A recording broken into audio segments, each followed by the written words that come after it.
Welcome to our bedtime story channel. Tonight, I take you on a journey to mysterious Spanish castles, the ancient guardians of time that hold secrets, dreams, and true wonders within their walls.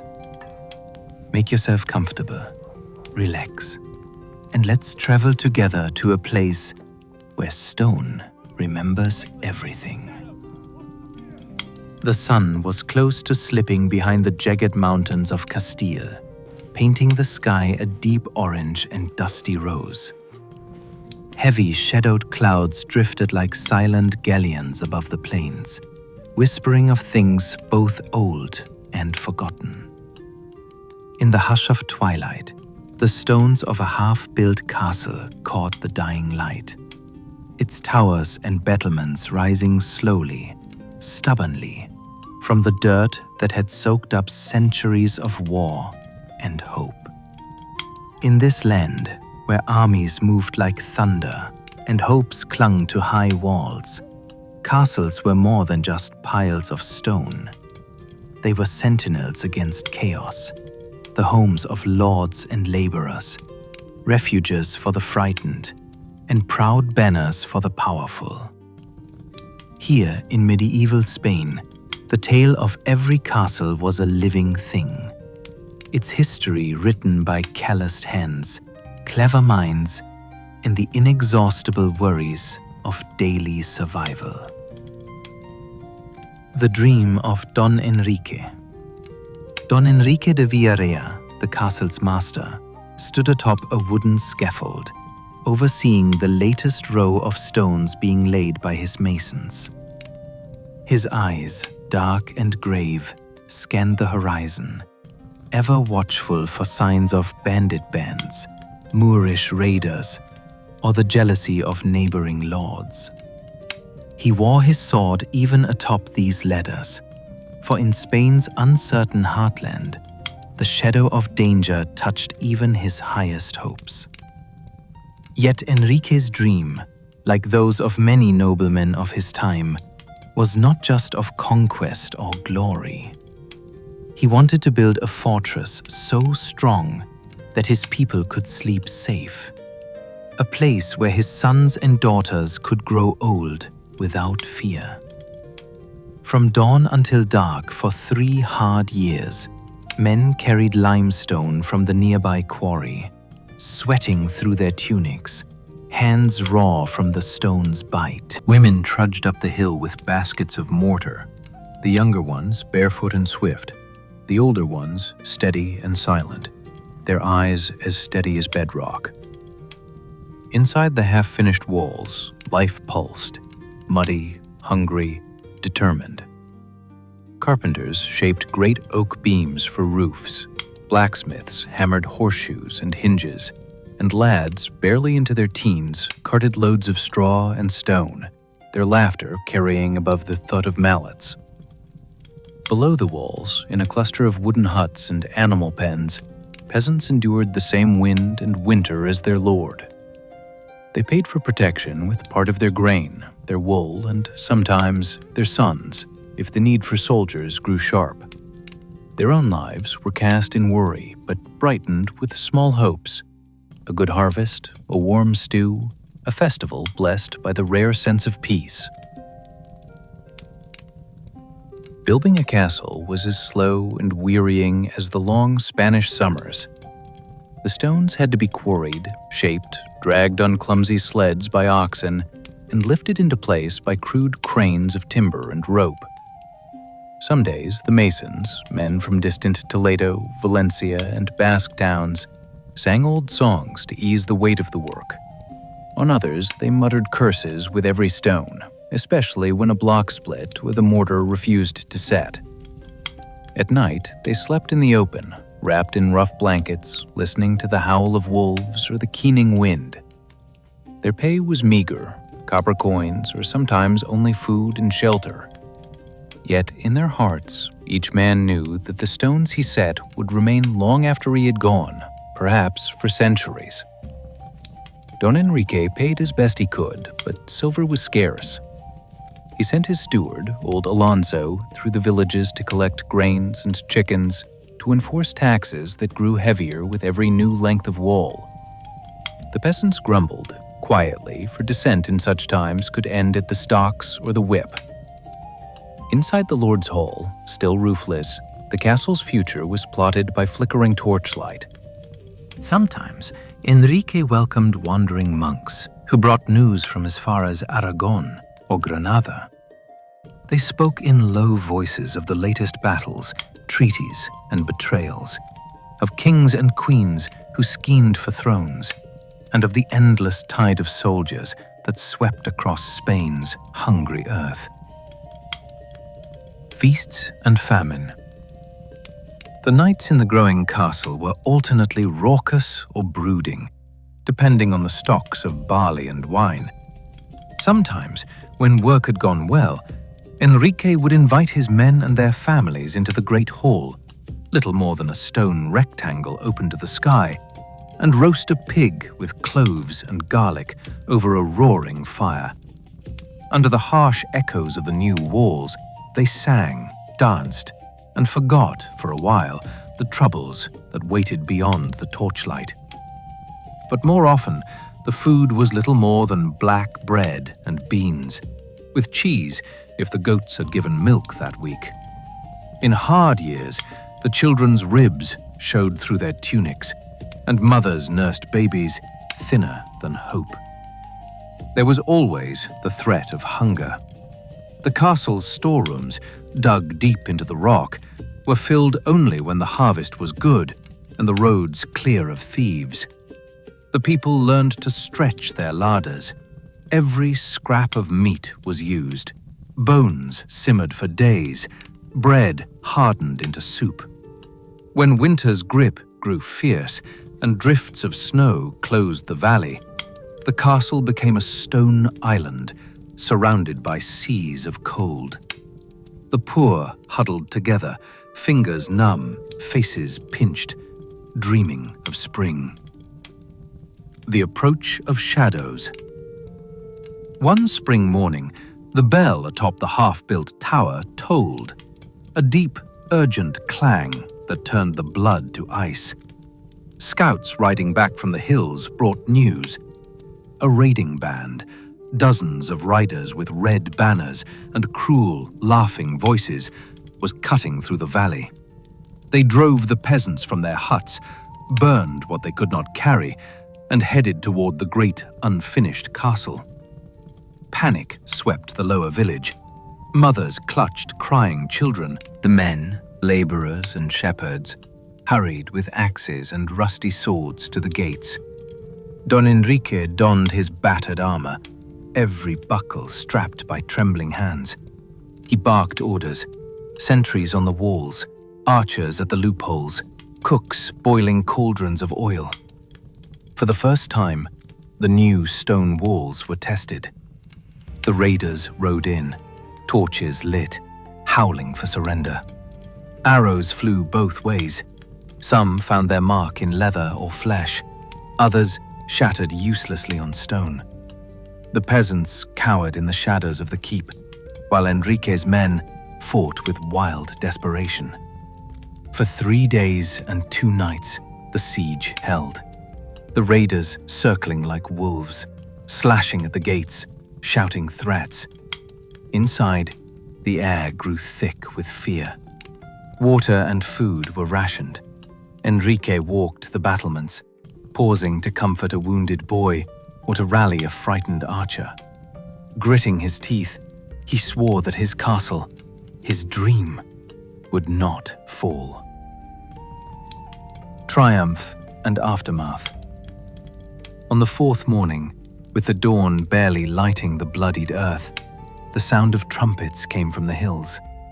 A neighboring lord, Don Rodrigo, once Enrique's rival, arrived with 50 armored horsemen, glinting like hope in the sunrise. The raiders, seeing the odds reversed, broke and fled, leaving their dead behind. Exhausted but unbroken, Enrique's people limped through the battered gate. They counted their losses: 3 men dead, a dozen wounded, Stores of grain burned, but the walls had held. The castle had proved itself, not just as brick and mortar, but as a haven for its people. In the uneasy peace that followed, a new sense of unity grew among the survivors. The villagers began to call themselves People of the Stone, loyal to Enrique, not just by obligation, but by blood shared on the walls. The grind of daily life. With the immediate danger gone, the work of the castle resumed, perhaps more grimly than before. Building continued, towers creeping higher, ramparts thickening, and new ditches dug for defense and drainage. The pace was slow, for good men were injured or lost, and the fields lay wounded from the raid. The routine of daily life in the castle settled once more, marked by bells ringing for prayers, for meals, for curfews and alarms. The priests urged piety. The healer did her best with herbs and faith, though fever and infection often claimed more lives than blades. Children learned to fetch water from the well, always under guard, always wary, for peace never felt permanent. Lords and ladies might feast in candlelit halls, their laughter echoing along ribbed stone ceilings, but their comfort relied on a long train of unseen hands, scullions and maids, grooms and pages, whose lives flickered in dim corners, bending under the burdens of quiet labor. Beyond the walls. Beyond these sturdy walls, Spain was a land in turmoil, a patchwork of Christian kingdoms and Moorish emirates, each vying for land, souls, and gold. Messenger birds and rumor alike brought stories of kings in Leon, queens in Aragon, riotous nobles, and cities ablaze from Toledo to Córdoba. Don Enrique, like many lords, dreamed of peace, but he knew better than to trust it. He tightened the castle's sentries, dealt harsh justice to wrongdoers, and whenever possible, offered hospitality to pilgrims and merchants who brought spices, silk, and news of the world. Through all these trials, the castle endured, its people shaping and being shaped by the cold, hard stone, by hope, hardship, and the endless struggle between darkness and dawn. As spring unfurled over the Castilian hills, the castle itself seemed to breathe along with the land, a monument of human will, stubborn and enduring. For many, the castle was more than a fortress. It was their anchor in a world that shifted as quickly as the wind across the high Sierra. Masonry of memory. Now nearing completion, Don Enrique's castle rose with solid purpose from the bones of the hillside, its silhouette casting long, uneven shadows that crept across the grass as the sun drew west. Its walls, thick and flecked with the pale gold and bruised gray of quarried stone, stood several meters high and even wider at the base, a testament to lessons learned from every shattered stronghold before. Each stone, no two alike, was patiently fitted into place by masons whose hands remembered the ancient rhythms of their craft. Their tools, the wooden mallet, the chisel, the mortar trough, were the patina of years, and every strike echoed with a deep, deliberate patience. The main curtain wall traced an irregular ellipse, rising to embrace not only the central keep, but also houses, stores, well, and chapel, everything a soul might need in siege or peace. Tall towers guarded each corner of the wall, circular for enduring strength, and holed with narrow arrow slits. High and watchful, the towers gave sentries their proud post, letting them see to the blue haze of distant mountains or the winding track of a coming trader, friend, or foe. Below, apprentice masons learned to carve traceries for windows and waterspouts shaped like lions and strange beasts, a delicate whimsy to counter all the grim necessity of stone and defense. The heart of the castle, the keep. In the very center, the keep soared above all, a final redoubt with walls nearly 4 meters thick at its base. Its doors were stout oak, banded in iron, the hinges hand-forged to last 100 storms. Up a winding stair, the lord's family and a lucky few might sleep in rooms set above the chaos of the bailey, small chambers with deep-set windows and tapestries to keep out the chill, ceilings crossed with beams blackened by years of smoke. The great hall of the keep was both court and hearth. Here Don Enrique held council beneath the fluttering banners of his house and those of his allies, each a patchwork of color and pride. Trestle tables lined the walls, the hearth at the center broad enough to roast an entire stag. Sometimes, when the wind howled or threats gathered, the hall was filled not with laughter, but with the stony silence of plotting and fear. Within the keep, too, were the stores, granaries with thick doors, barrels of salted fish, sacks of beans and grain, honey in sealed jugs from distant mountain hives, and smoked meat hung in shadowed, cool corners. When the outer gardens failed, or trade faltered, where the land was locked in snow, it was these stores that made all the difference between hope and despair. The keep also boasted the castle's deepest well, a shaft cut through the rock by some laborer, sweat and courage mingled down to the first bubbling spring. In siege, it was treasured more than silver, for neither man nor dream could last long without water. The bailey, the inner courtyard, hummed with life and purpose. Stables pressed against the north wall, the smell of horses mixing with hay and leather, while on the east, a row of tiny houses offered shelter to carpenters, tailors, and cooks, their children tumbling out barefoot into the dust. A forge glowed constantly near the gatehouse, blacksmiths pounding out horseshoes, rivets, and the occasional sword. The sound echoed under the battlements, a reminder to all who heard it that this was a place not only of refuge, but of readiness. Kitchens were found near the hall, a collection of low, smoky buildings where bread baked at dawn and cauldrons hissed over stone hearths. Chickens scratched among the kitchen yards, and goats perched on stone steps, their hooves a soft percussion on the flagstones. In the center of the bailey, a battered old tree gave a rare bit of shade, ancient even before the first stone was laid, its roots woven through both earth and legend. Beneath its branches, old men whittled wood, women spun wool, and young lovers whispered secrets, stealing moments of softness amid the stones. Defensive genius. A good castle was a chessboard of danger for any would-be attacker. The gatehouse, with twin towers and a murder hole above the door, greeted strangers with suspicion. A wooden drawbridge crossing a dry, deep moat where brambles and thorns grew thick. Machicolations, stone balconies atop the defensive towers, let defenders rain rocks or boiling oil on enemies below. Parapets, crenellated and thick, sheltered archers as they loosed their fletched arrows into the sky. Even the smallest windows in the keep were set deep into the walls, tricky for any wandering missile to find mischief inside. Below, in the cold dark of the basement, ran secret passages known only to the lord and his steward, twisting routes that might lead out under the walls to hidden springs or distant woods, an escape for the desperate or the clever. The castle chapel, small and serene, huddled next to the keep. Sunlight slanted through its narrow, stained glass, painting the flagstones in shards of rose and blue. Each morning, prayers whispered through the quiet, rising as if to bless the old stones themselves. Castles across Spain, brothers in stone.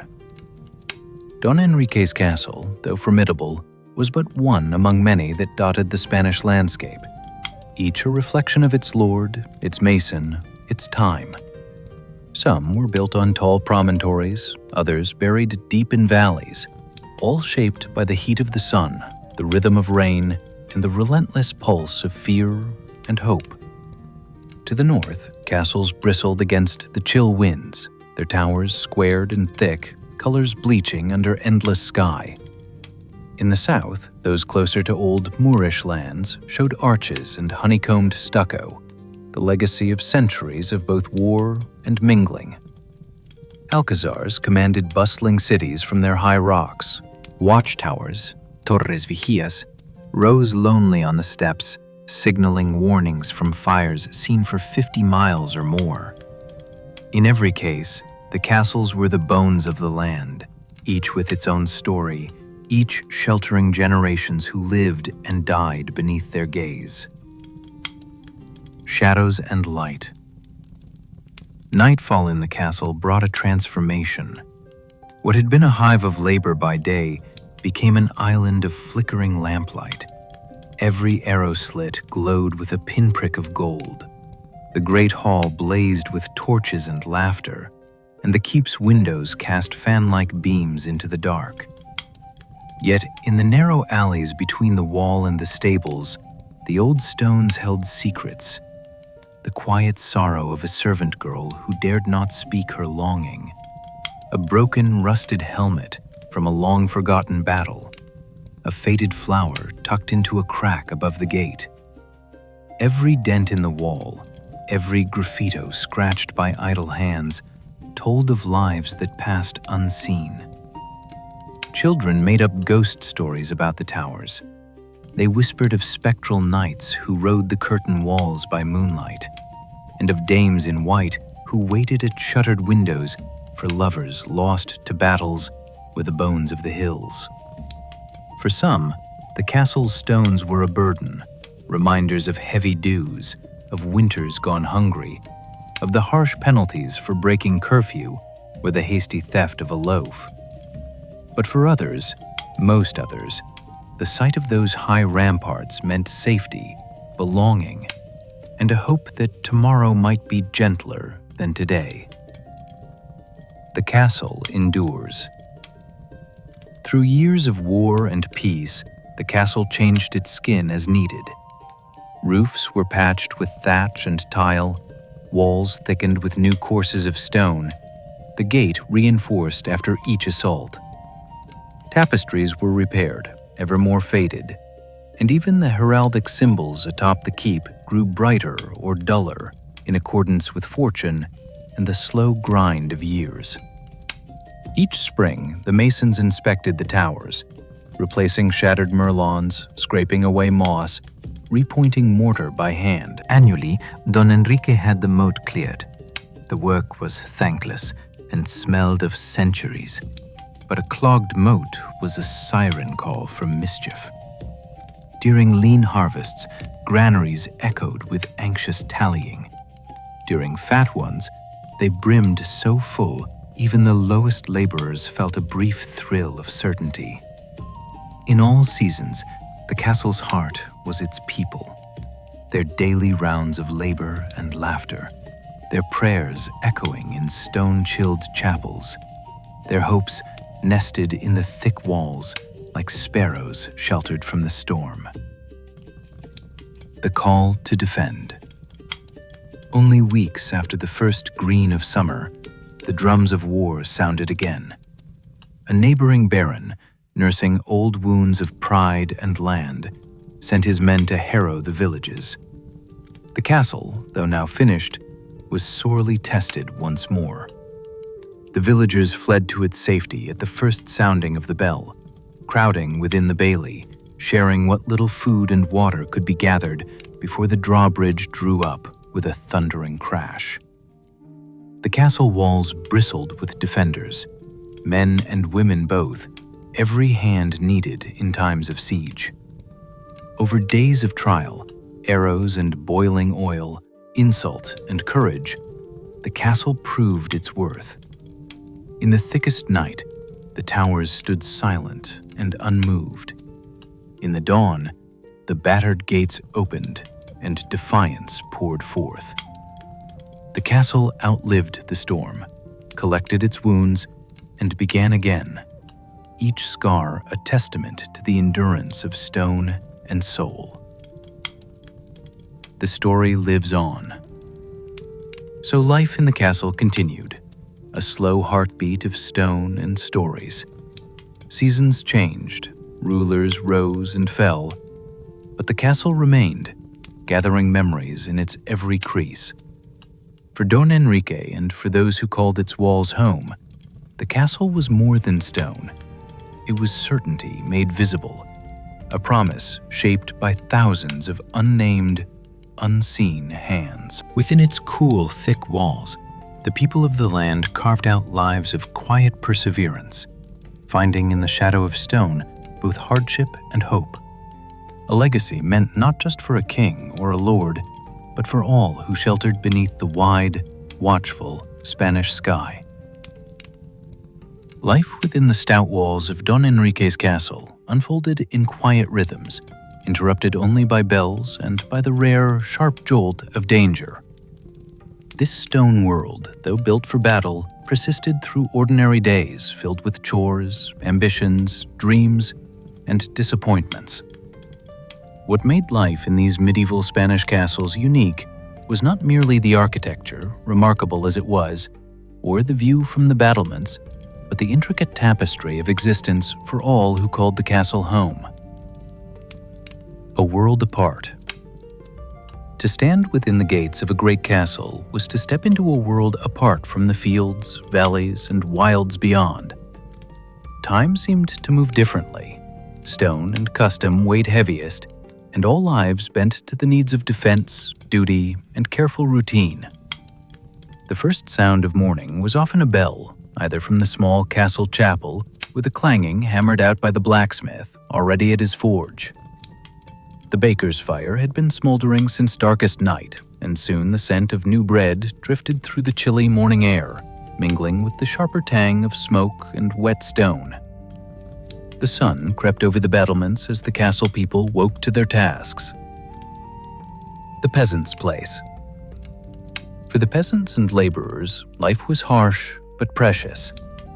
The luckiest maintained their patch of garden within the castle walls, eking out onions, beans, and sometimes even grapes from narrow strips of earth pressed against sun-warmed masonry. Chickens scratching at discarded crumbs, goats bleating as children tried to catch them, these were as common as the sound of footsteps on stone. Women rose before dawn, fetching water from the castle well, tending fire, and mending the coarse homespun tunics worn by their families. By day, they worked in kitchens, laundries, or spinning rooms. The air would shimmer with the dull rhythm of looms or the quiet gossip of women at work, hands never idle. Children were everywhere, carrying messages, helping wrangle livestock, fetching kindling or herbs for healers, and learning by imitation every detail of adult survival. There were few moments for play, but sometimes, in the safety of the bailey, children made dollies of straw or played at being knights and bandits, shouting from atop rain barrels or the battered stump of an old tree. Men, when not laboring in the fields beyond the walls, could be found hauling wood, repairing thatch, tending to animals, or standing sentry with a cudgel and battered helmet. Every able-bodied man was, at heart, both a farmer and a soldier, his duty to his lord no less than to his family. Humble meals and hungering hopes. Food for the poor was simple, often meager. A typical meal might be black bread, thick with barley or rye, a plain stew of beans or cabbage, perhaps seasoned, if luck or charity allowed, with the shreds of mutton bone or a wild onion. Goat's milk or thin ale washed it down, and days with a fresh egg or a lump of cheese were cause for celebration.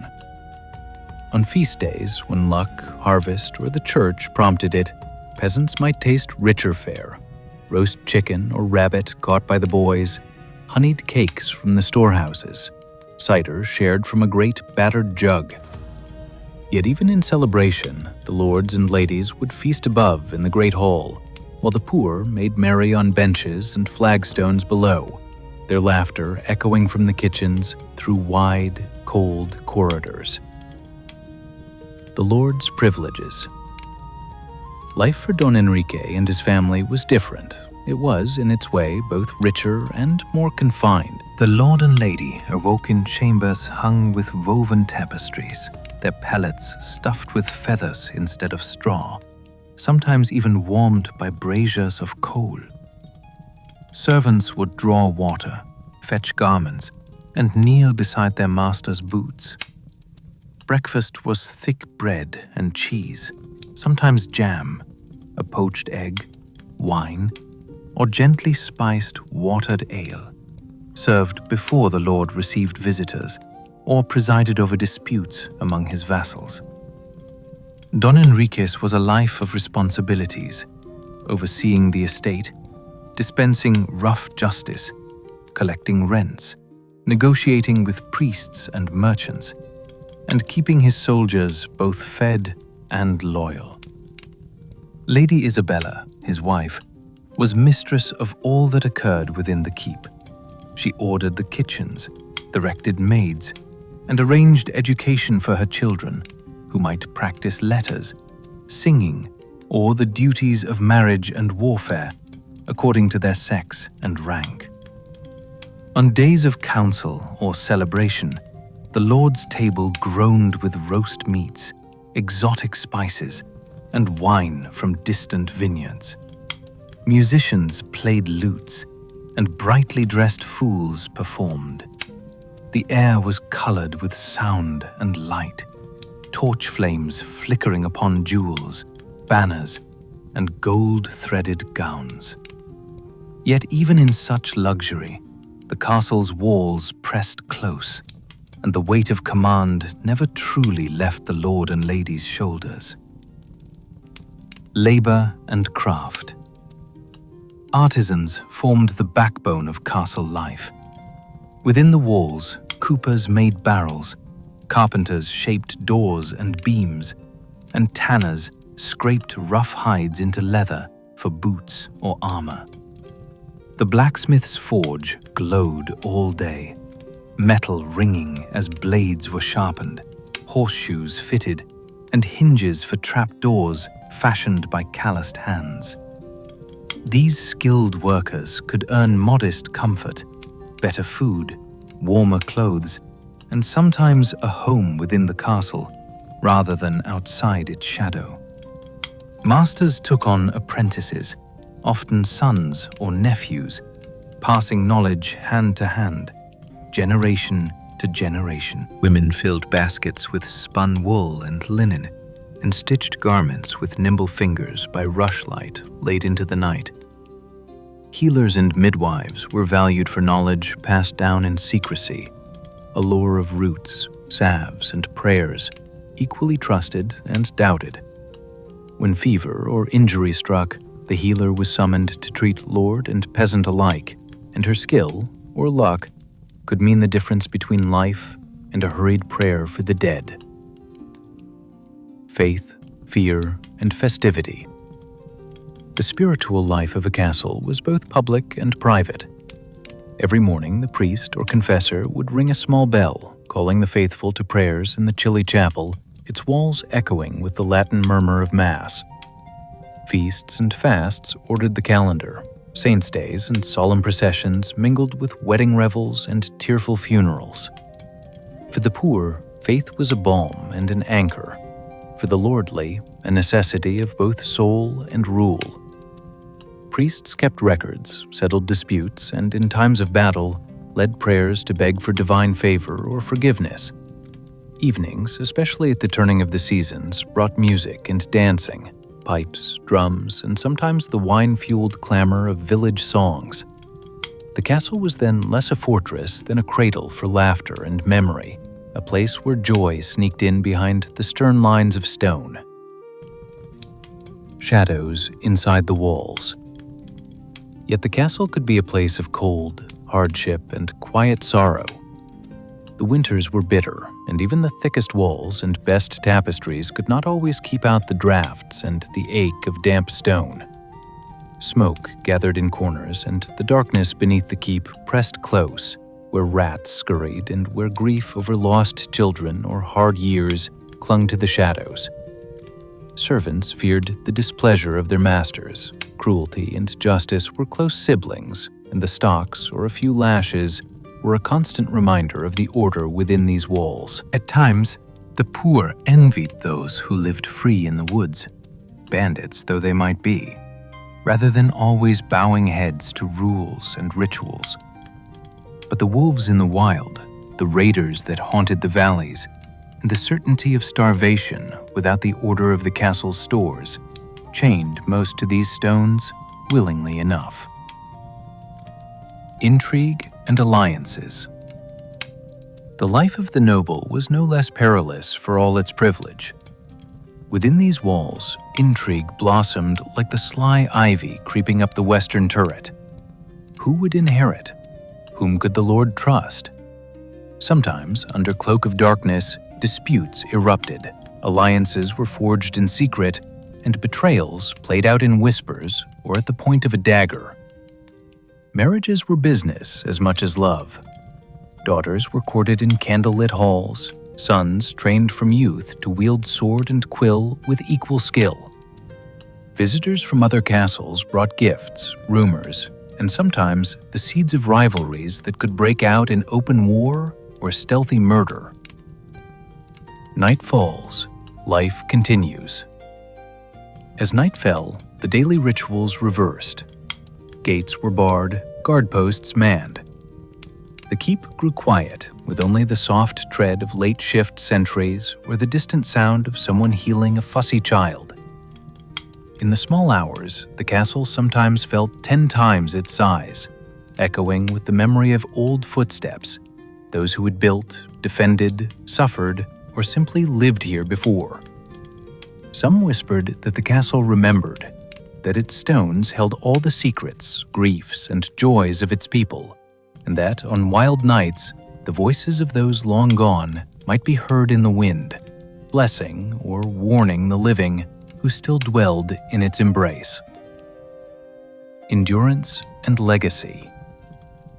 Through it all, the castle endured. Rain fell, blood was spilled, seasons turned, but life within the walls, hard, joyous, complicated, persisted. Every new stone fitted into the battlements. Every child born and every celebration held within these old walls became another part of a tale whose ending no one could see, but whose shape would last as long as the stone outlived flesh and memory. In the end, that was the nature of castle life. Hardship met with hope, danger answered with duty, and above all, the slow dance of generations finding shelter, meaning, and their own stories amid the shadow and echo of enduring Spanish stone. The summer had ripened fields beyond the castle walls to gold, and the last of the cherries from the orchard filled the air with sweetness. But it was not harvest that stirred the hearts of Don Enrique's people with anxious whispers. From the furthest towers, sentries had seen dust rising on the road from the southeast, banners red and black glinting among spear points like embers in the morning light. At first, it was rumor. Farmers seeing strangers near the ford, a shepherd not returning, the echo of horses at night. But rumors thickened like approaching clouds. By sunset, one fateful day, Don Enrique stood upon his keep and watched a host filling the horizon. Knights armored to the teeth, footmen in battered leather, carts of ladders and ropes trundling in their wake. Within hours, the great bell tolled, and the small world inside the castle was set into motion faster than ever before. Harshly and efficiently, the drawbridge was raised, portcullis slammed shut, and messengers rushed to round up men, women, and children from outlying cottages. The harvest was left in the fields. Animals were herded bleating and frantic into the bailey. Every hand, young and old, was called to defend or to help. Sentries lined the walls, their nerves bristling as the sunlight faded. From the ramparts, women gathered barrels of water and pots of oil, while children were set to filling baskets with stones to be dropped upon attackers should they breach the gates. Nobles donned armor that had not seen battle in a decade, swords clanging awkwardly at their sides. Even the church bells grew silent, replaced by the grim sounds of preparation. The arrival of the enemy. The enemy did not rush. They camped in a great ring around the base of the castle hill. Their banners flickered in the dawn, unfamiliar colors, yet the message was clear. At their head, a rival noble who had long nursed grievances against Don Enrique, Don Mateo of Arroyo, whose lands had withered in the last drought and whose pride was as sharp as his sword. From the towers, the defenders watched as siege weapons were assembled. A crude trebuchet creaked into position, its counterweight gleaming, while men drove stakes for tents and men-at-arms practiced with shields and axes. One by one, the defenders' hearts sank, for they knew their supplies were limited and help from neighboring castles was far away. Don Enrique walked the walls, his armor heavy, but his words heavier. They cannot take us by force unless we lose our courage first. We stand as this stone stands through storm and flame. The words gave scant comfort, but set men to grit their teeth, manning their posts with renewed determination. First assaults. The morning of the third day erupted in chaos. Drums battered the air as enemy troops surged forward, shields raised, axes and ladders at the ready. A rain of arrows met them, peasants and archers alike loosing shaft after shaft from the walls, their arms trembling, hearts racing. Boulders from the trebuchet arced in the sunlight, smashing uselessly against the thickest sections of the new walls, sending splinters of stone into the inner bailey and leaving craters but not breaches. Hot oil was poured from the parapets as attackers placed ladders, and stones crashed down to break shields and bones alike. The noise was nearly unbearable. Screams, shouts, the hollow ring of metal on stone, cries for mothers and saints. Lady Isabella was everywhere among her people, bandaging wounds, giving water, even carrying messages between towers when men fell. When evening came, the attackers drew back. The moat was choked with broken ladders and wounded men dragged out by their fellows. Torches flickered among the enemy tents.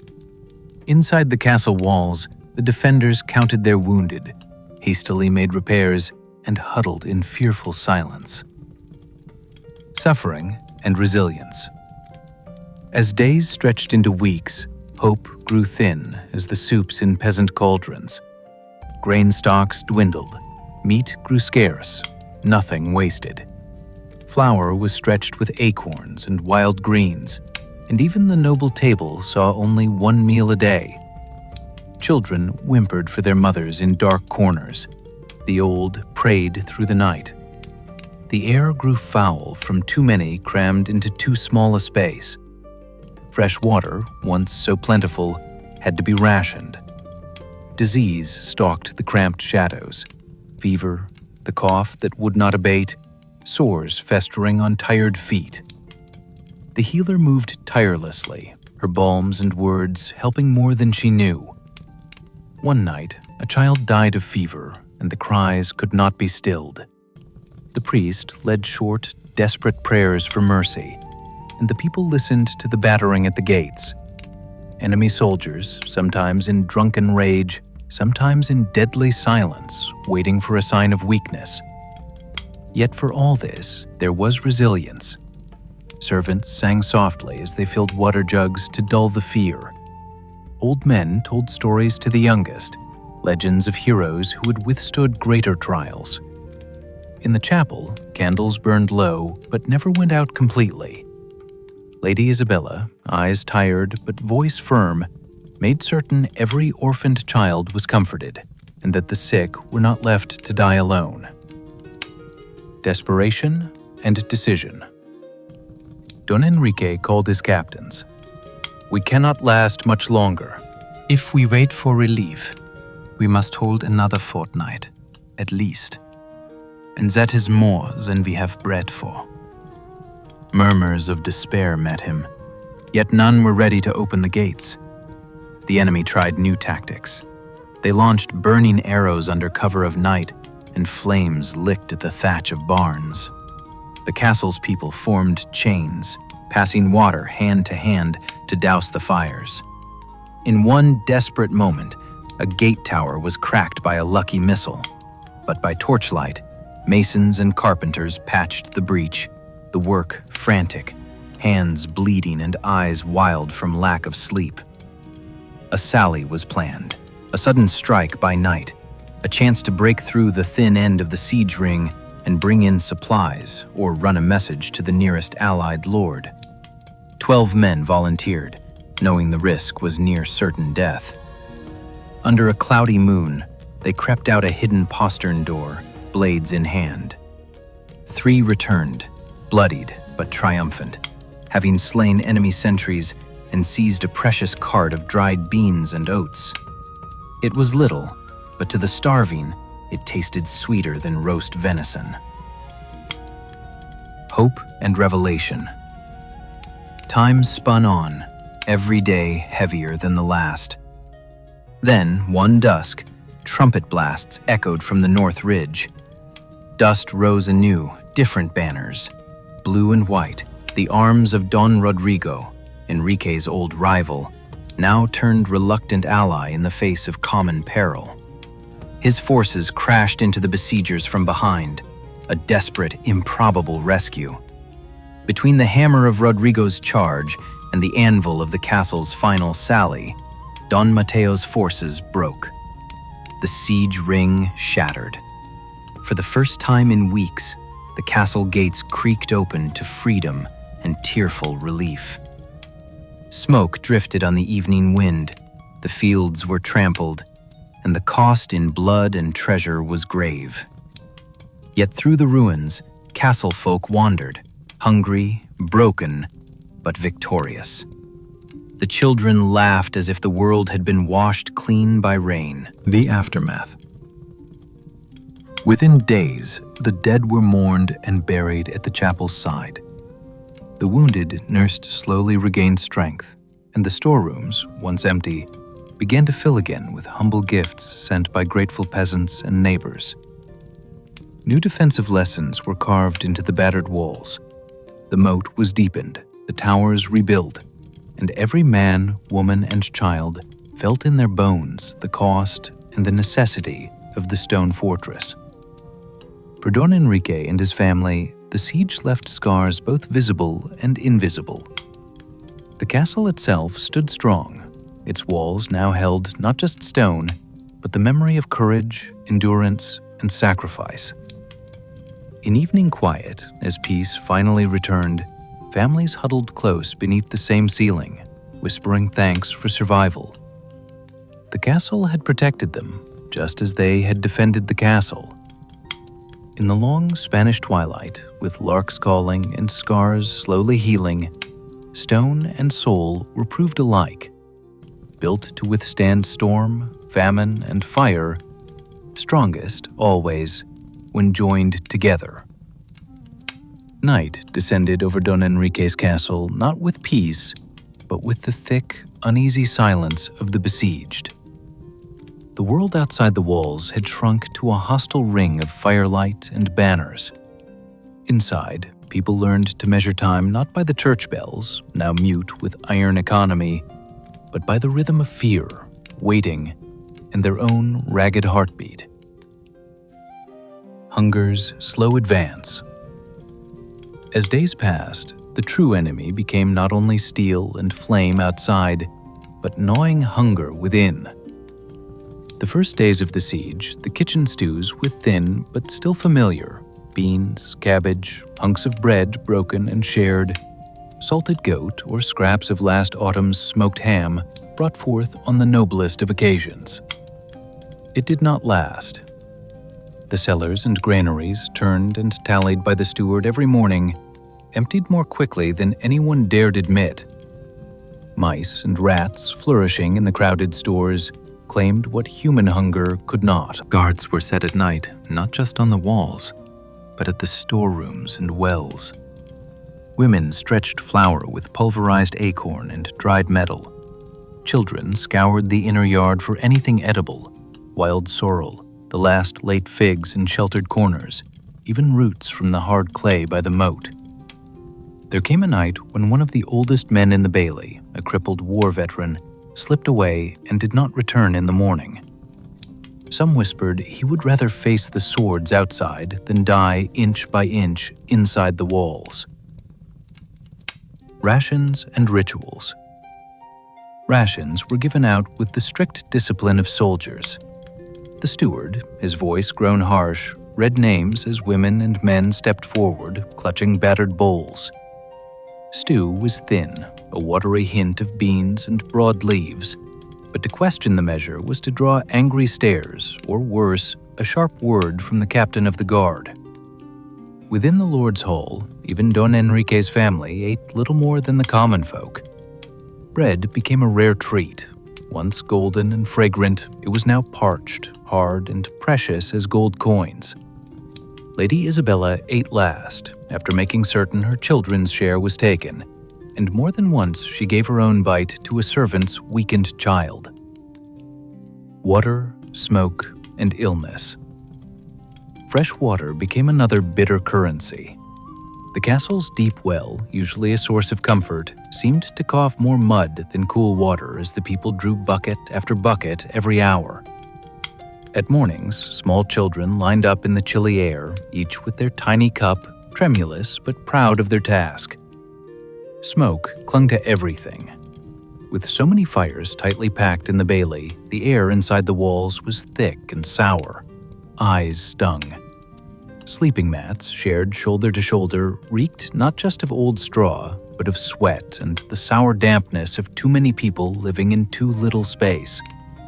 Inevitably, fever began to spread. The castle healer, old Sancha, moved from corner to corner with her pot of rosemary and salt, tending the sick and purifying the air as best she could. Lady Isabella helped, sitting through long nights holding the hands of shivering children, their mothers in tears nearby. Sometimes the priest would join them, reading psalms in a trembling voice. If a person died, their body was quickly wrapped and hidden in a makeshift crypt within the cool lower corridors of the keep. It was dangerous, but the alternative, risking the morale of so many frightened people, was worse. Noise and fear. Each day and night, the assault continued. Boulders shattered on the curtain walls with frightening regularity, sending dust and chips flaring like brief, deadly stars. Children learned to wait out the worst, pressed against the base of towers or under the sturdy trestles of the great hall. Whenever the enemy trumpet sounded, hearts leapt in all chests. The men ran to their stations, the women helped pass stones, and each time the ladders came, the chaos returned. The smell of boiling oil, hard as it was to spare, would linger long after each attack. At night, the fear and tension bred arguments, then silent, sullen acceptance. Little was said as families huddled together, flat on the earth if they had no mat to share. Tempers flared between neighbors, children bickered, then wept with hunger and exhaustion. Small lights against the dark. Yet in this darkness, small acts of kindness shone through. A girl ripped her last piece of linen to bind the bleeding hand of a stranger. The healer brewed a tisane from dried apple leaves and wild honey, risking her own health to bring comfort when all else seemed lost. Occasionally, during the rare, quiet moments between attacks, old men gathered children around, telling stories of ancient times when castles stood unconquerable against even greater odds. They told of saints and wild nights, of good harvests that followed the black year, of hope itself as something that could be passed from hand to trembling hand like a precious candle. Don Enrique, his face worn and sleepless, moved through the bailey and towers at all hours. He gave a word here, a hand there, always making sure to touch the shoulders of his soldiers, to thank the lowest scullion for their courage. He slept little, he could not. Changes in the social order. Siege broke down the invisible walls of class, at least for a while. Noble children eyed the gaunt faces of peasant children with recognition. The lords and ladies now shared the indignities of filth and hunger. Old animosities softened, replaced by a new sense of kinship in suffering. Yet old roles would resurface. When panic swept through the crowd bailey, when a rumor spread that the water was gone or that an enemy had scaled the wall, Don Enrique and his captains ordered silence and discipline, reminders of hierarchy and duty. Lady Isabella called for dignity and faith, keeping the noble women busy mending clothes, boiling water, and standing ready to serve at the wall or in the sick room. The siege drags on. Days blurred into each other. The moon waxed and waned above the battered towers. The air grew hotter, then suddenly cold as autumn threatened in the night winds. Still, the great host outside waited, as if darkness and patience alone would win what fire and sword had not. Inside, ordinary life stuttered on as best it could. Someone played a battered flute in the gray mornings, the music defiant if weary.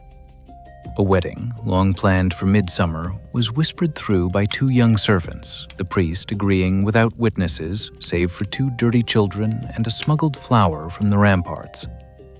The castle's chapel, though its candles had all but guttered out, still echoed softly at dawn and dusk with prayers. When a child's tooth fell out, it was treated as an omen of hope.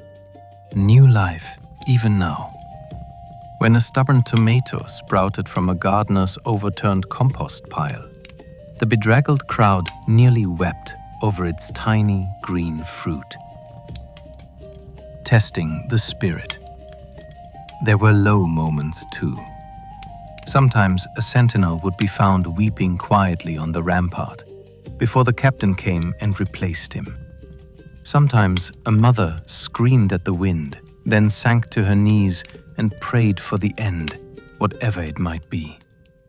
Yet, time and again, the battered community found a reason to endure.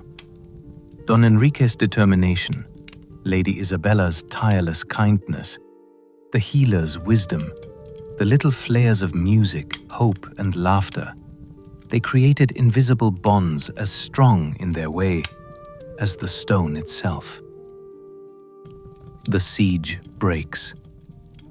When, at last, the longed-for help appeared on the horizon, a sudden clash of new banners, the wail of panic from the enemy camp, the castle's battered gates swinging wide to a tide of blue and white standards.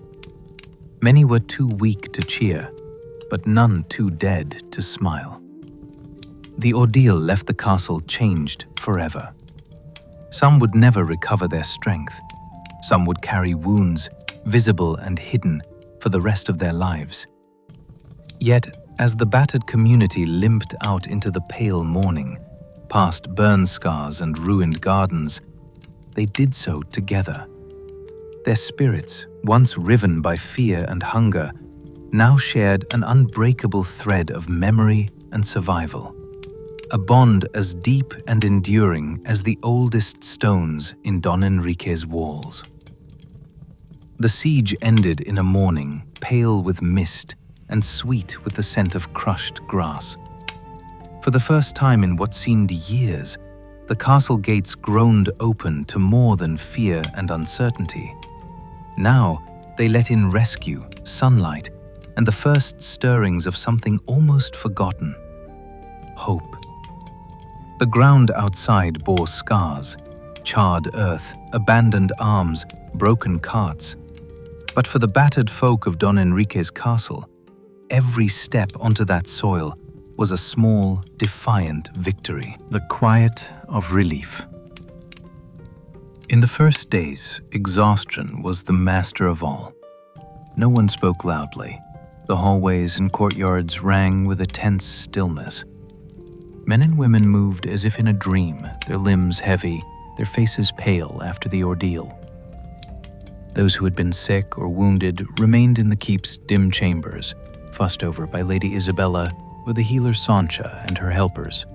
The dead, more than the walls could hold in silence, were remembered with hurried prayers, their names whispered in gratitude and sorrow. Children, thin and hollow-cheeked, crept outside with eyes wide as foxes. They moved among the ruins, touching broken stones for good luck, searching through trampled gardens for unpicked onions or half-buried toys lost at the siege's height.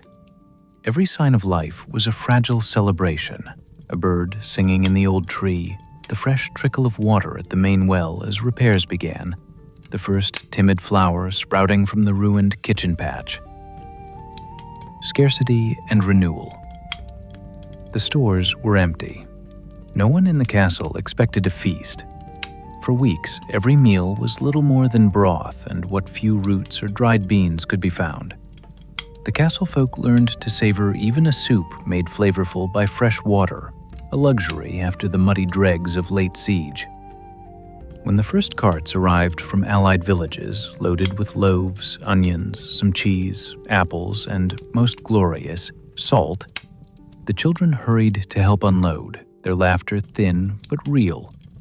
The peasants who had survived outside the walls returned with their tale of hardship, gardens trampled by soldiers and livestock lost, their own hunger and terror.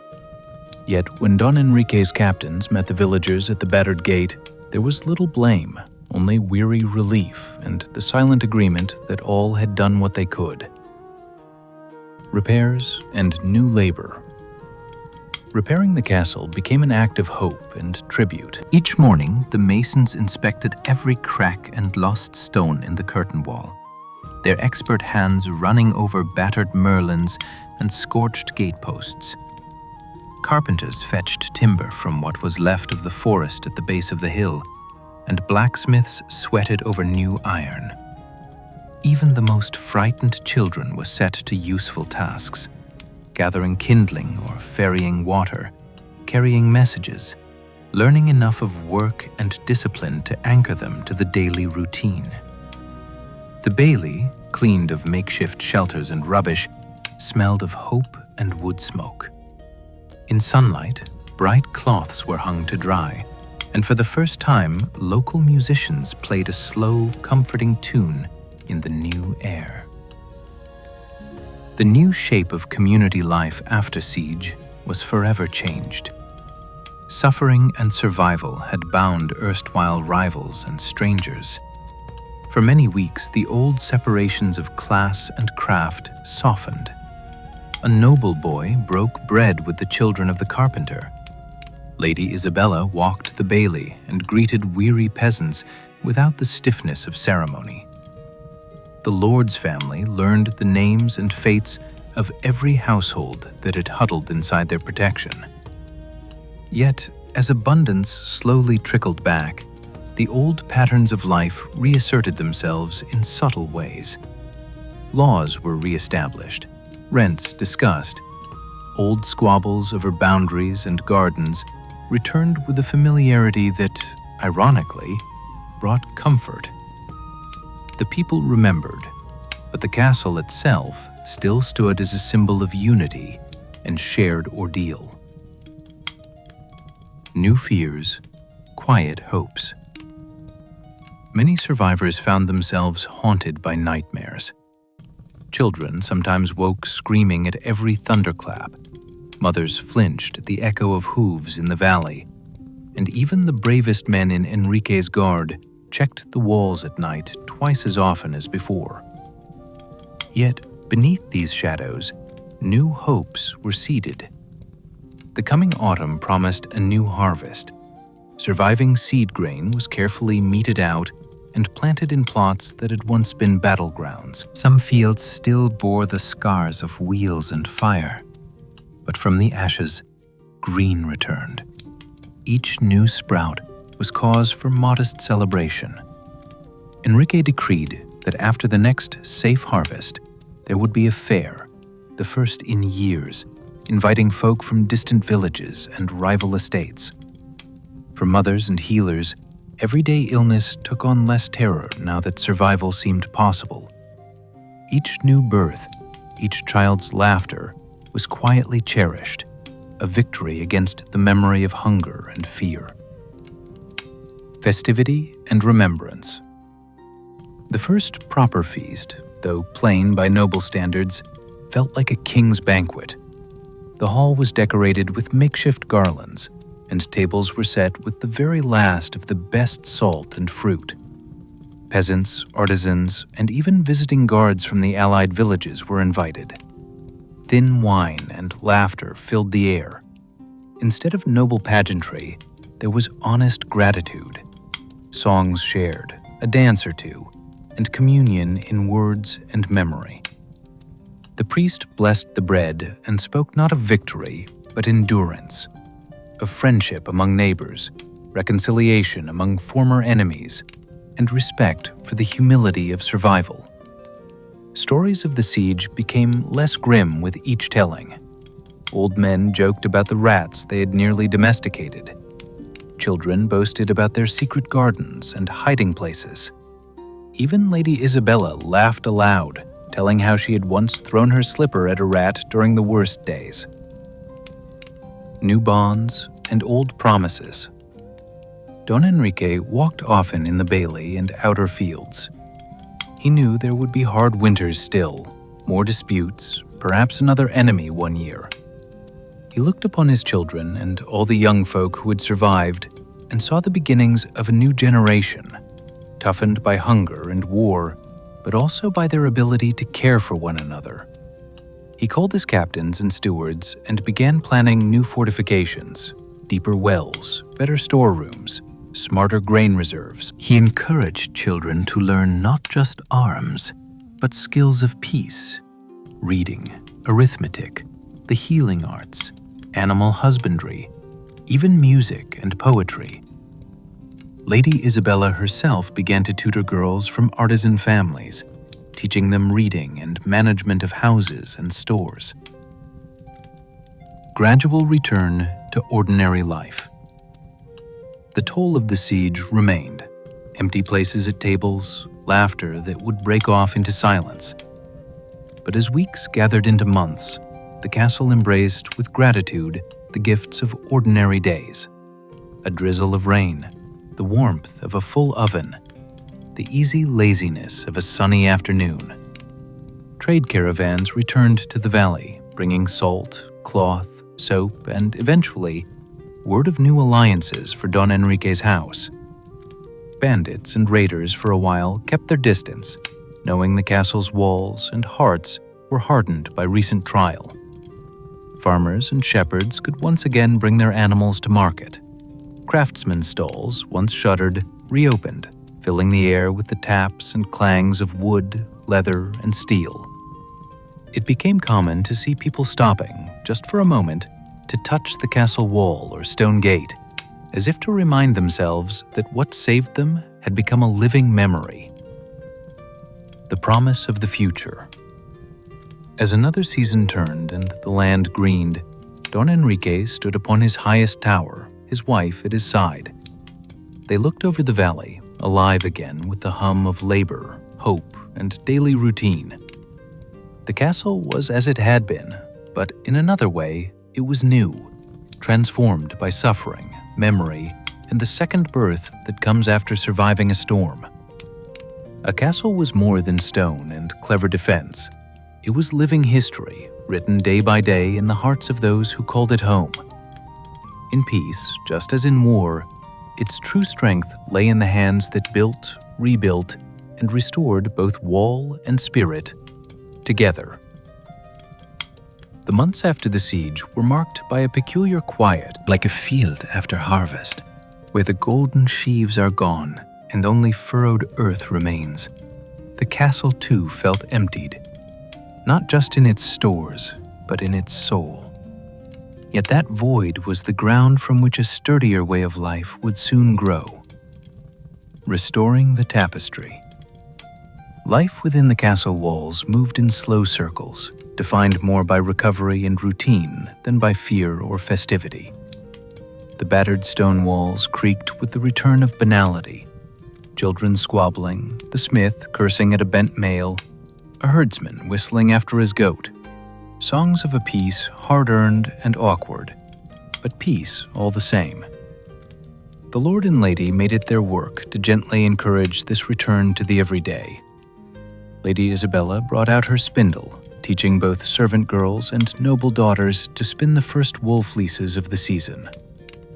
Don Enrique called boys not just to the practice yard, but to the council table, showing them where wheat was stored, how leases were written, and why keeping honest accounts could matter as much as keeping a sharp sword. The people of the castle, once defined by need and immediate danger, now reacquainted themselves with longer hopes. Couples whose weddings had been put on hold for fear of war asked for a simple blessing in the old chapel. Newborns came into the world. Their cries, at first tentative, soon gave way to exuberance, a sign that the promise of a future, however fragile, had not been erased by battle. Trades awaken. Artisans and traders returned like crows to a furrowed field. The blacksmith's forge blazed again, first for repairs, later for new works, locks, hinges, farm implements.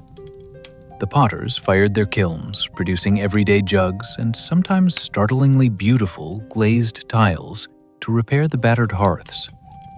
Caravans with mules brought salt, dried fruit, lengths of woolen cloth, and clinking bags of nails. There were cautious negotiations over prices, wry smiles over old debts, sly jokes about who had hidden the most during the siege. Jokes quickly forgiven now that life moved forward. Slowly, marketplaces revived, not just in the castle's bailey, but in the nearby villages, and news from distant corners returned with them. Don Enrique decreed a winter fair, a tradition interrupted by years of uncertainty. Peasants, artisans, minstrels, and pilgrims were welcomed with all the hospitality the battered stores permitted. For a few memorable nights, the old castle lost its starkness. Laughter rang off smoky rafters late into the evening, lit by lantern and reflected in the wine-tinged eyes of all who remembered darker days. New structures. The castle itself bore new marks of both wisdom and fear. Engineers consulted on making the outer wall easier to repair in haste. The moat was cleaned and deepened, and new signaling posts were set up in the nearby woods, a chain of warning fires meant to show that the castle had learned much from suffering. Within the walls, Don Enrique had a new bakery built, its oven large enough to feed twice as many as before. The Lord also commissioned a small school so that the next generation might read, cipher, and keep records in times of peace and in the face of future trial. Some of the most humble changes came from the people themselves. Women who had learned nursing from Lady Isabella became village healers. Young men who'd seen fear became keepers of the watch, determined to scan the horizon even on idle, sunny afternoons. Friendships and forgiveness. Bonds forged in crisis endured beyond it, at least for a while. The rigid lines between classes softened. Servants were invited to the fair, peasants given roast from the Lord's own table.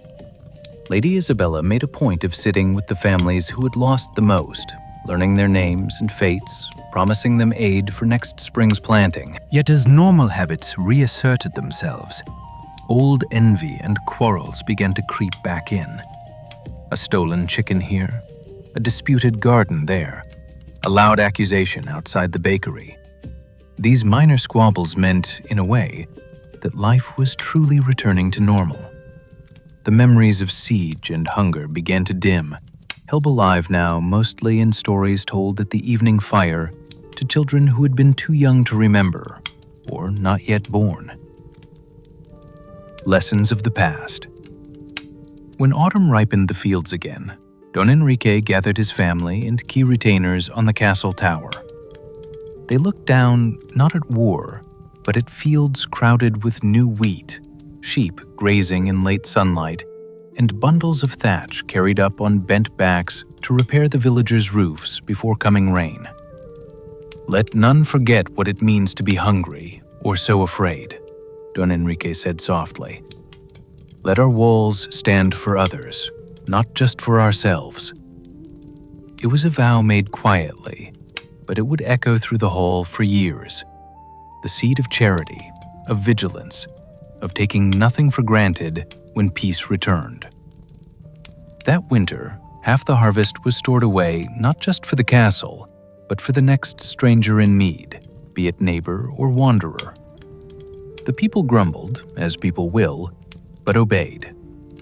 The tale of their survival, now relived in safety, had become a kind of communal binding.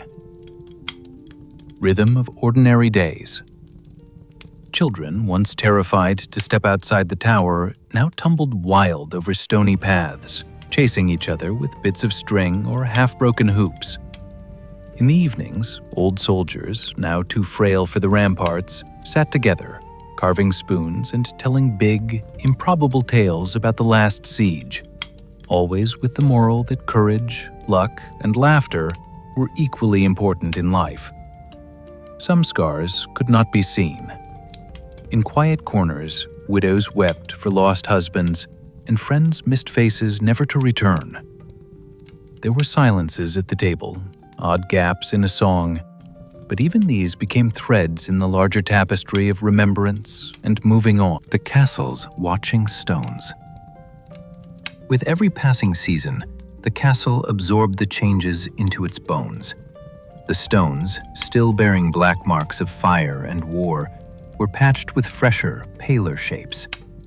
On sunlit days, the repairs gleamed as badges of survival, but at dusk, they blurred seamlessly into the old, as if castle and people both did their best to weave old pain into new strength. Lady Isabella sometimes paused by the window late at night, listening to the low wind through the hallway. She wondered, as many did, what new threat might one day appear, and whether the next generation would stand together or let their unity fade when peace made them forget. Yet she found comfort in the sound of children playing, the thrum of hammers, the singing in the chapel, and in her husband's steady, thoughtful presence.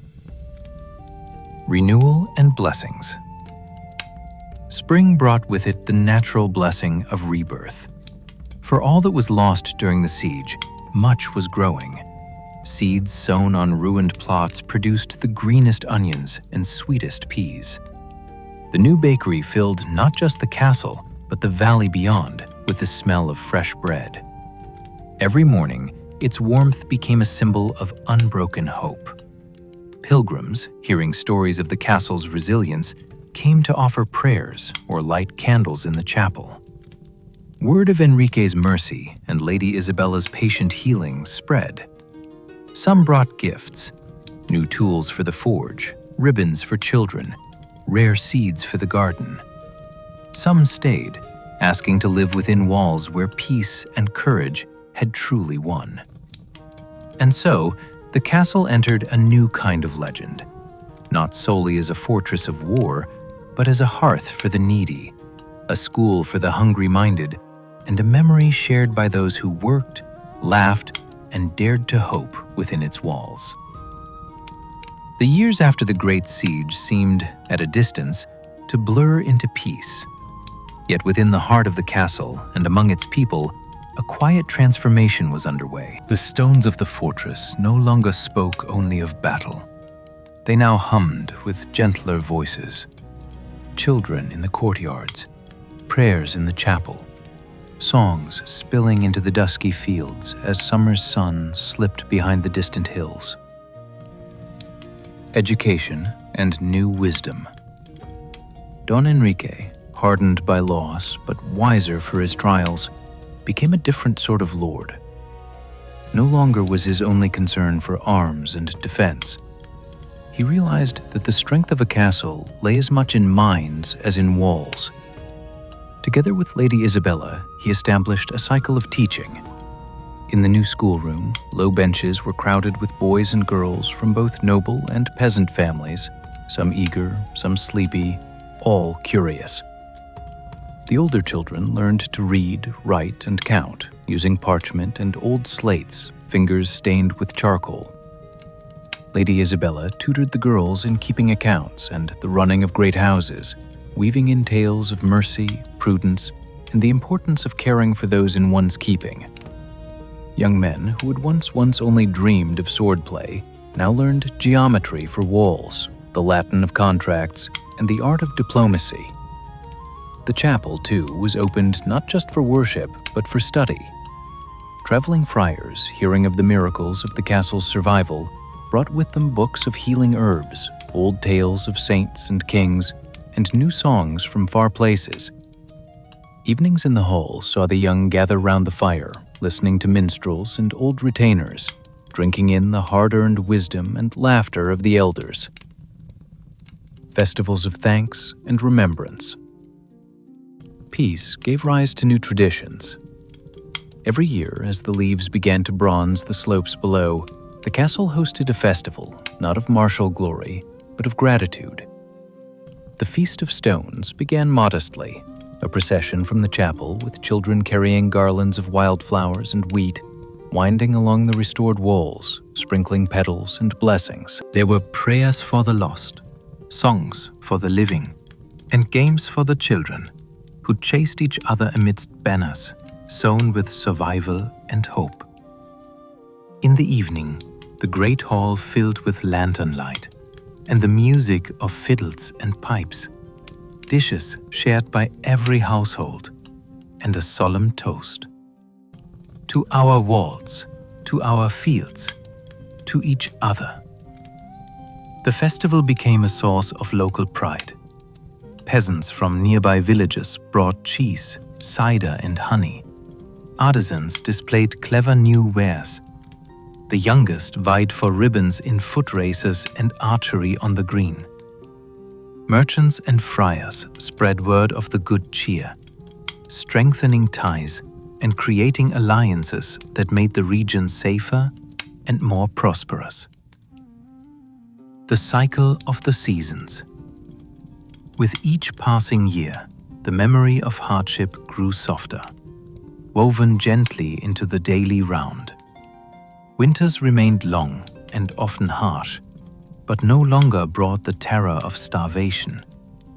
The granaries, repaired, expanded, and wisely managed, provided for the castle and its dependents, even when snow locked the valley or merchants' roads vanished in the mist. Spring was heralded by the ringing of bells and the first green shoots in the kitchen gardens. The work was communal.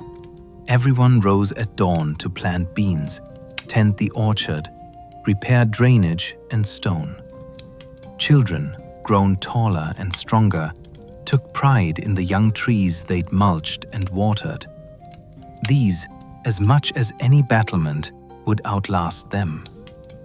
Summer's abundance brought full baskets to market and laughter to the riverbanks, where folk bathed and gathered reeds for weaving. The castle's population swelled with distant kin, travelers, and even a few wandering artists, seeking inspiration in the resilience of the land and the warmth of its people. Stories that shaped the young. As the children grew, the story of the siege, their parents' courage, the despair and hope, became legend. At night, as dusk settled and fireflies flitted in the shadows, the oldest would recount the fearful days for a wide-eyed new generation. How the gates had held, how neighbors who were strangers became kin, how Lady Isabella's lamp had never once gone out in the sick room, how Enrique himself sang songs to hearten the night sentries when even he feared the dawn might never come. But more than these were the stories of what came after. The birth of new calves in spring, the wedding of a blacksmith's daughter to a young knight, the fair where a common boy won the archery contest, the pilgrimage of a woman who came to thank the Virgin for her family's survival. These small histories wove a golden thread through the tapestry of the castle's legacy. The castle as hearth and beacon. Visitors came from farther afield than ever before. Some arrived only to see the battlements that had withstood so much. Others came seeking permanent shelter from their own troubles. A night's stay in the outbuildings often turned into a season of work in the bakery, or learning a craft in the workshops, or simply joining the common labor of the harvest. Don Enrique welcomed them with guarded charity. he set down new customs. Guests must labor or sing a song, share a story, or give a prayer in return for food and rest. Lady Isabella accepted those who yearned to learn or heal, turning strangers into servants, students, and friends. Word spread. This was not just a place for warriors, but a home for those seeking a new beginning or a quiet rest from the world's storms. In the valley's inns and monasteries, at crossroads and market stalls, Enrique's castle became a name not only respected for its defense, but loved for its openness and peace. The unseen burdens. Yet not even peace could wash all stains away. Some men, broken by war, left the castle for the woods or vanished on distant pilgrimages, unable to bear what they had witnessed or lost. A few could not live so close to memories. They found other valleys and tried to begin again. In the quiet cold of winter nights, Lady Isabella sometimes paced the ramparts and prayed for those who would never return. Don Enrique sat long by the chapel candles, weighing his hard-won wisdom against private grief. Even as laughter grew strong again, the pause before the punchline, or the silent glance between old friends, showed that the past lived in the small spaces between words. Investing in the future. The castle continued to change, shaped by the younger generation's new ambitions. Sons of old guards became merchants and ventured on long trade journeys. Daughters of artisans traveled to the city for learning and sometimes returned with books, strange recipes, and new manners. The schoolroom's benches were replaced, the bakery hired helpers, and even the old family crest was updated, combining the emblem of stone with that of wheat and songbirds. Don Enrique, aging and just, bestowed lands and cottages on those who had served the household faithfully through hardship. Retired soldiers became counselors. Widows managed plots and taught weaving or herbal lore to the young. Visitors who lingered overlong became family, and the boundaries of the castle's household blurred into the wider valley. The promise renewed. The castle, which had begun as a bulwark against fear, was now a sanctuary for growth. Its stones held sunlight, children's footsteps, and the echoes of old bells. At every dinner, in both noble chamber and peasant's hall, a seat was left empty, not just for the lost, but for the traveler, the stranger, any wandering soul in need. As time slipped gently on, the people of the castle came to value not only their strength or cleverness, but their ability to forgive, to teach, to welcome, and to remember. And so, in the deep shadow of the Spanish heartland, the legacy of Enrique and Isabella endured, not in the steel of swords or the thickest walls, but in the tender courage of ordinary days shared. The passing of the years seemed to etch more sunlight than shadow into the castle's ageless stones. The scars of war healed, faded, and became part of the legend. New generations, children who had only heard of the siege in awe-tinged stories, grew sturdy on bread and apples, laughter and lessons, rather than on fear and famine. The children of recovery.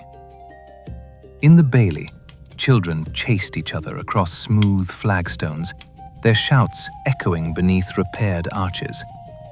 Their games were tinged not with the gloom of old threats, but with the boldness that comes only to the well-fed and cherished.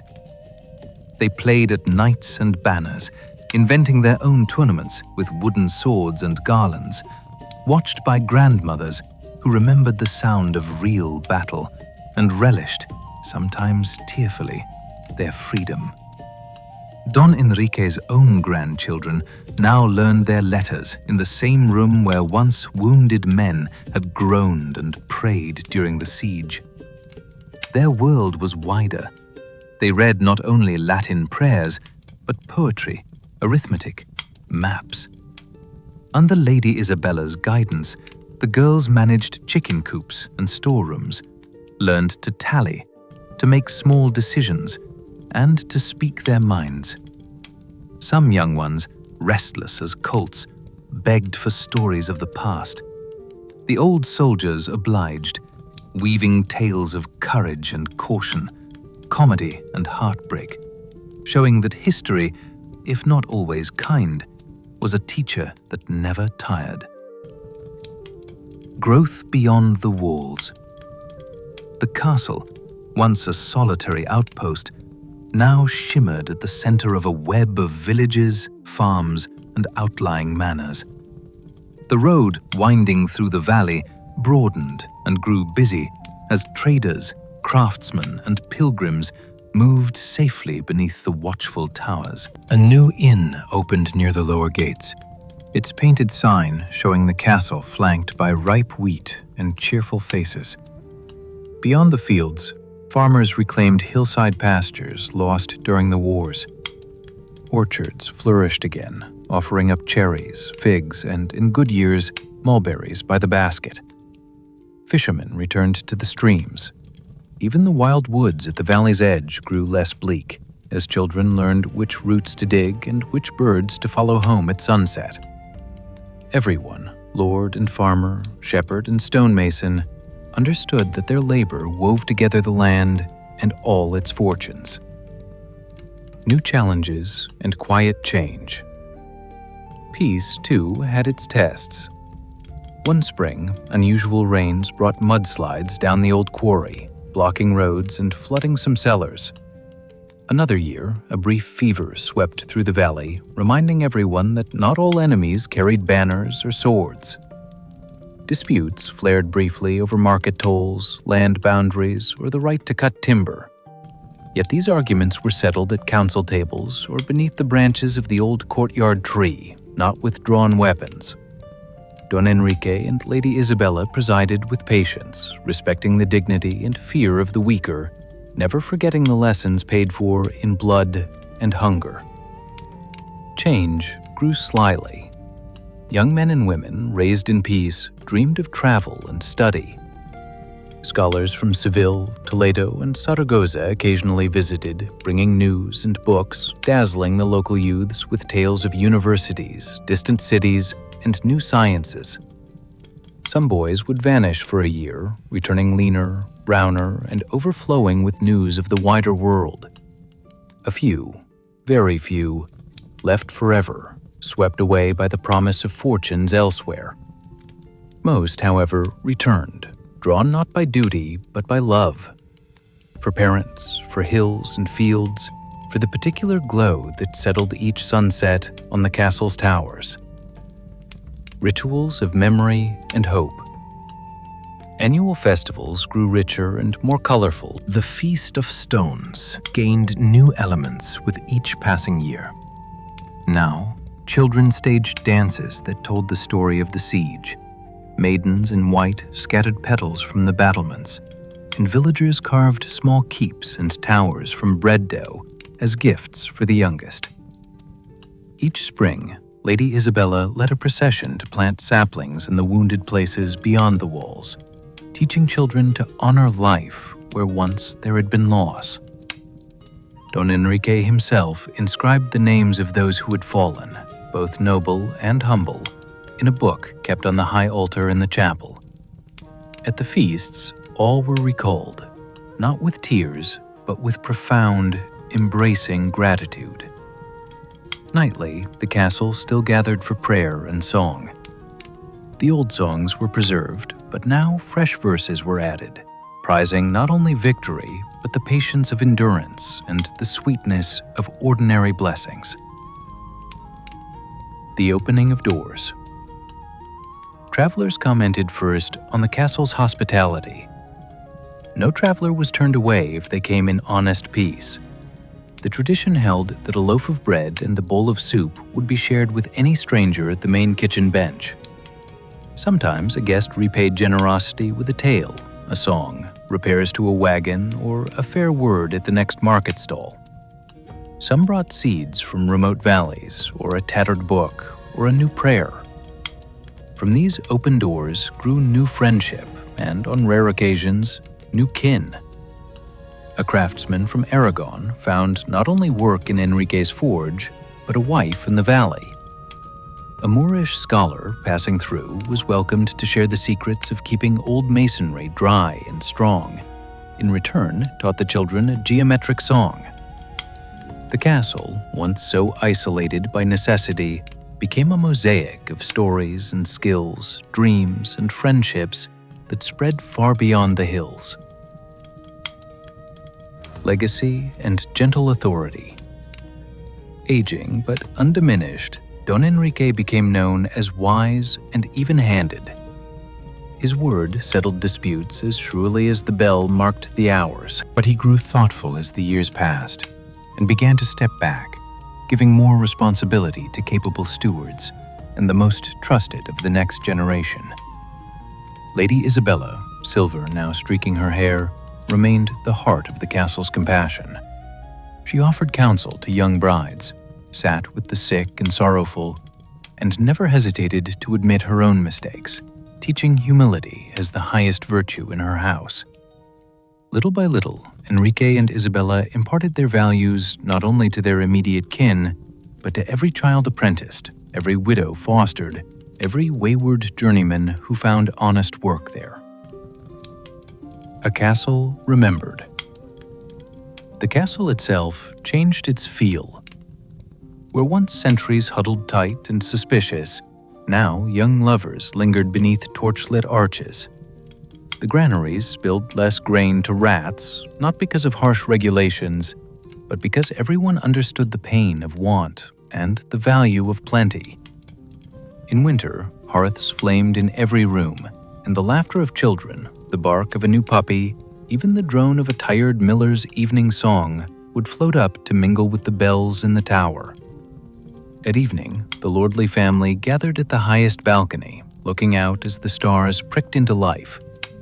They traced with their fingers the familiar paths and new boundaries, speaking quietly of all that the generations past had built and all that the future might bring.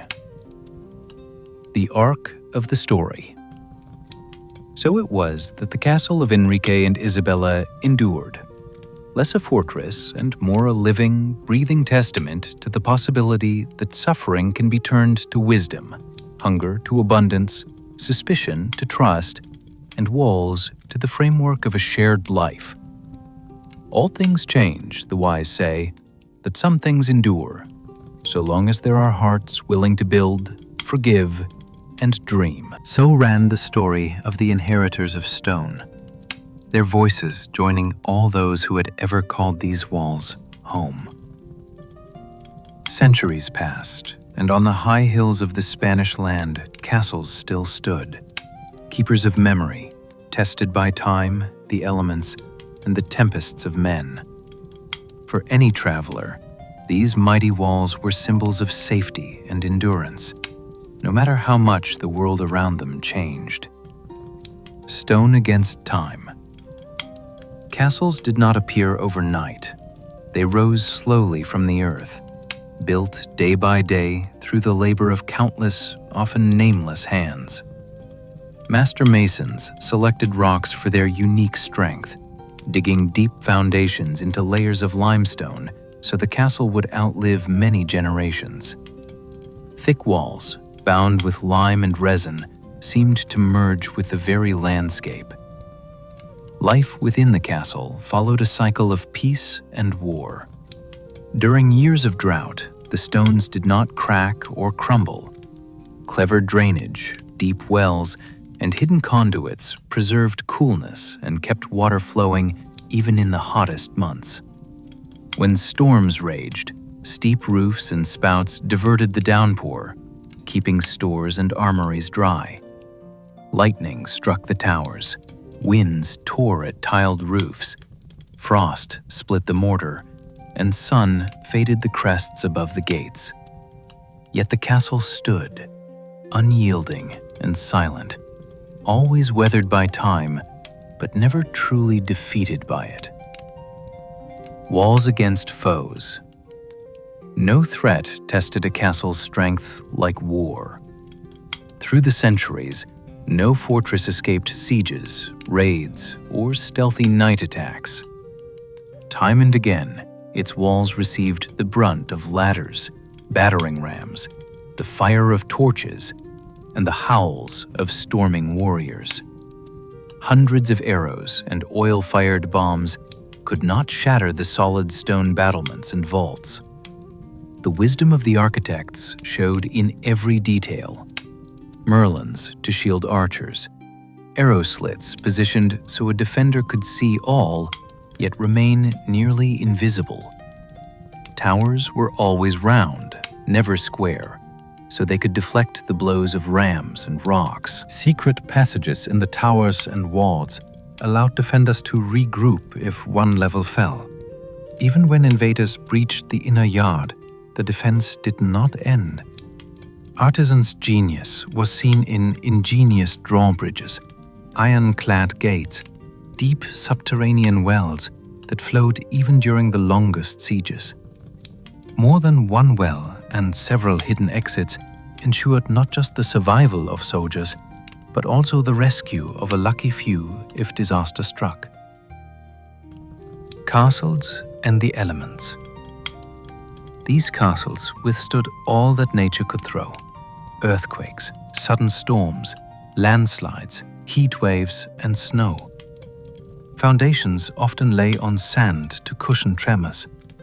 Heavy doors lined with iron and dense hide curtains kept living quarters warm and draft-free. When winter winds seeped between stones, multiple hearths were stoked, and the chimneys were built to vent smoke properly. In rainy seasons, underground pits collected precious water, allowing for ritual cleansings and the restoration of gardens and workshops in spring and autumn. Craft and continuity. The endurance of the castle lay not just in stone, but in human hands and knowledge. Every spring and autumn, masons walked the walls, checking every joint, every new patch of moss, every fresh crack. Boys apprenticed to their fathers, learning not only to repair, but to sense the mood of the very stones. The sharpest sword rusted without a smith's skill. Gates would splinter without a carpenter's touch. The stronghold survived because of the unbroken thread of craftsmanship. Women carried water and mixed clay for mortar. Children collected rocks for patching. Elders kindled lime kilns and prepared stone for repair. The castle family was real, a working collective where every person bore a share of responsibility for everyone's safety. A symbol of resilience and wisdom. With time, it became clear. A castle was far more than spears and swords. Its steadfastness taught people patience and dignity, not only in adversity, but also in prosperity. In times of peace, castles became schools for crafts and centers of fair judgment, sanctuaries for travelers, places where children invented games and traditions took root. The old tower carried burn marks as proof of past fires, and every scar became a banner or a chapel symbol, a reminder for future generations that true resilience is built on the memory of hardship. Life after trials. When new trials came, crop failures, uprisings, plague, or the mysterious appearance of a foreign traveler, the people always rose together, instinctively gathering at or repairing the walls. For the youngest, The walls were not only a shield, but a metaphor for coming of age. Every child dreamed of the ramparts. Every youth pledged to take a turn as a watchman. Those who later left the castle carried an unbreakable certainty in their hearts that somewhere there was a place that had survived everything and could always welcome them home. Heart of the land. The castle was more than a stronghold. It became a symbol of honesty, wisdom, and strength for the entire region. Secret stories wove together with legends of bravery and loyalty. Elders said that the walls listened and kept vows, and that on stormy nights, the spirits of old defenders circled the towers, lending new courage to every inhabitant. On feast days, the stones echoed with the glow of 100 candles. On ordinary days, they were patched, whitewashed, and decorated with reverence and gratitude for the silent guardian of so many lives. The castle as a moral compass. As people debated new laws, distant lands, curious merchants, or traveling monks, comfort was always found in the simple sight of those steadfast walls through the window. The castle taught the community not to fear difficulty and never to lose one's sense of dignity. The elders would say, "Remember, whatever may come, the fortress stands not only with stone, but with the spirit of those who live in it." Don't resent the walls for seeming stern. They save not just from the enemy, but from despair. Eternal strength. Generations passed. Artists painted the castle in shifting light. Musicians wrote ballads. Poets likened the fortress to the resilience of faith and memory. But the truest music was heard at dusk. Voices in the evening air, the rustle of bread, a key turning at sunrise, a child's laughter echoing under the arch.